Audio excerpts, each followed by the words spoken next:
Thoughts, thinking, memory இது மூணுமே வேறு வேறு விஷயங்கள்ன்ற அடிப்படை உங்களுக்கு தெரியாமல் இந்த மனசை கையாளுற அந்த தந்திரத்தை உங்களால் கற்றுக்கொள்ளவே முடியாது.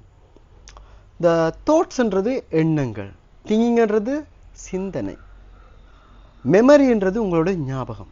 இப்போ நான் ஒரு விஷயத்தை பற்றி உங்கள்கிட்ட சொல்கிறேன். பிரியாணின்னு சொல்லும்போது நீங்கள் லாஸ்ட்டாக சாப்பிட்ட பிரியாணி ஞாபகம் வருதுன்னா அது உங்களோட மெமரி, அது ஞாபகத்தில் இருக்குது. அந்த செகண்ட் வருது, ஓகே அவர் பிரியாணின்னு சொல்கிறார், லாஸ்ட்டாக என்னோட ஃப்ரெண்டோட கல்யாணத்தில் அந்த பிரியாணி சாப்பிட்டேன்னு சொல்கிறேன்.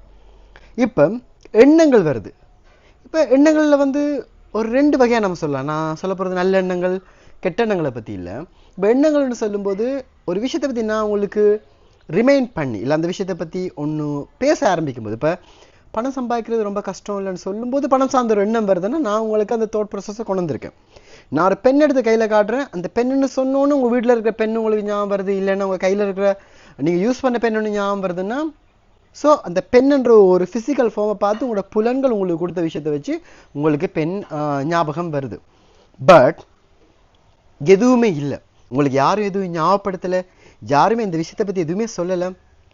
பட் சடனாக ஒரு விஷயம் உங்களோட தாட் ப்ராசஸில் வருதுன்னா அது எது அந்த செகண்ட் அந்த தாட் ப்ராசஸ் வர்றதுக்கான காரணமாக அமைஞ்சிச்சு, எது அந்த சிந்தனையை கொண்டு வந்துச்சு, எது இந்த செகண்ட் ஒரு 5 நிமிஷம் முன்னாடி வந்திருக்கலாம், ஒரு 5 நிமிஷம் அப்புறம் வந்துருக்கலாம், இந்த செகண்ட் அந்த தாட் ப்ராசஸை எது கொண்டு வர்றது என்னைக்கு உங்களுக்கு புரிய ஆரம்பிக்குதோ அன்னைக்கு தான் உங்களுக்கு மனசை கையாள தெரியும்.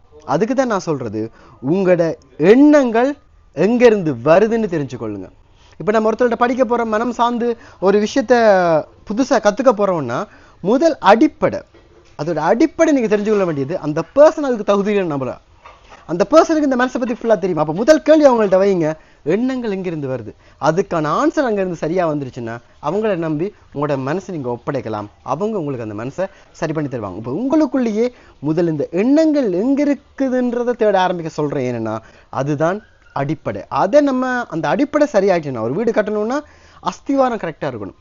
அப்போ இந்த மனோவியல் தத்துவங்களாக இருக்கலாம், இந்த சைக்காலஜியோட அத்தனை கட்டங்களுக்கு எங்களோட மனசை கட்டுப்படுத்துகிற எங்களோட மனசை நண்பனாகிற தந்திரம், இதுக்கு எல்லாத்துக்கும் அடிப்படையில் எங்களுக்கு தேவை எண்ணங்கள் எங்கேருந்து வருகிறது. இந்த கேள்விக்கான பதில் மட்டும்தான்.